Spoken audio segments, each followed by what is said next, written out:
बंगालमध्ये दसरा हा सण फार महत्त्वाचा आहे.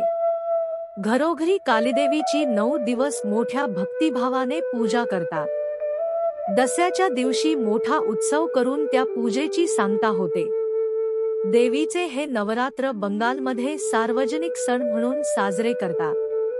स्वामी विवेकानंद बंगालचे राहणारे होते. त्यांच्या लहानपणाची ही गोष्ट आहे. विवेकानंदांचे खरे नाव नरेंद्रनाथ होते. त्यावेळी ते 9-10 वर्षांचे असतील. अशाच एका नवरात्रात त्यांच्या आईंनी त्यांना पूजेसाठी कालीदेवीची मूर्ती आणायला सांगितली. लहानगा नरेंद्र बाजारात गेला. देवीची मातीची सुंदर मूर्ती त्याने विकत घेतली आणि ती हातात धरून तो घराकडे निघाला. रस्त्यावर तशी फाशी गर्दी नव्हती, पण जागोजागी शिपाई उभे होते. त्यावेळचा इंग्रज साहेब त्या रस्त्याने जाणार होता. साहेब घोड्याच्या गाडीतून फिरत असे. घोडे वेगाने धावत असताना रस्त्याने जाणारा गाडीखाली सापडण्याची भीती असे, म्हणून लोकांना रस्त्याच्या कडेनं चालायला शिपाई सांगत होते. नरेंद्र मातीची सुंदर मूर्ती हातात घेऊन रस्त्याच्या कडेनं चालला होता. आता साहेबाची गाडी वेगाने येणार म्हणून लोक त्या दिशेने मोठ्या उत्सुकतेने पाहत होते. शिपाई बाजूला व्हा, रस्त्याच्या कडेने चला असे सारखे ओरडत होते. तेवढ्यात साहेबाची गाडी जवळ आली आणि त्याच क्षणी एक 4-5 वर्षांची मुलगी रस्ता ओलांडून पलीकडे जायला धावली. आता ती गाडीखाली सापडणार म्हणून लोक ओरडले. शिपाई घाबरले, पण तिला बाजूला करायला कोण धावणार? या मुलीबरोबरच वाचवणारा त्या गाडीखाली चेंगरला असता. नरेंद्रने ते पाहिले.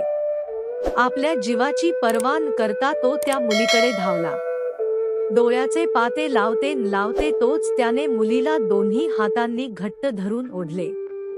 गाडी भरधाव पुढे निघून गेली. मुलगी वाचली. नरेंद्रच्या धाडसामुळे ती वाचली. लोकांनी नरेंद्रचे खूप कौतुक केले. पण नरेंद्रचा चेहरा मात्र पडला. आईने त्याला पूजेसाठी कालीदेवीची मूर्ती आणायला सांगितली होती. कुठे आहे ती मूर्ती? ती रस्त्यावर पडून फुटली होती. नरेंद्र मुलीला वाचवायला धावला तेव्हा हातातील मूर्ती त्याला खाली टाकावी लागली होती. आता आई रागवेल. तो भीतच घरी गेला.